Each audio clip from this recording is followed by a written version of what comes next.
បាទសួស្តីបងប្អូនបាទថ្ងៃនេះគឺបាទខ្ញុំមកនាំបងប្អូនបាទមកសេរីម៉ាស៊ីនជួលមួយទៀតហើយបាទគឺម៉ាស៊ីនជួលមួយនេះគឺវាជាប់ប្រម៉ោយដំរីធ្លាក់ចុះក្រោមចឹងណាបងប្អូនហ្នឹងហើយអញ្ចឹងយើងមកចុចដោះវាទាំងអស់គ្នា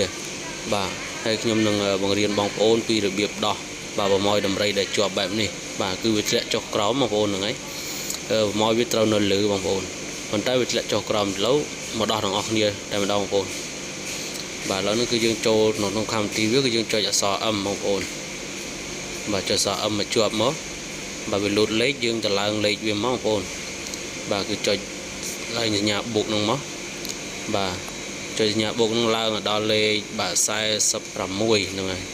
បាទ46គឺយើងឃើញចុចសញ្ញាព្រួញមកខាងស្ដាំមកដើម្បីទៅឡើងបាទដាក់អប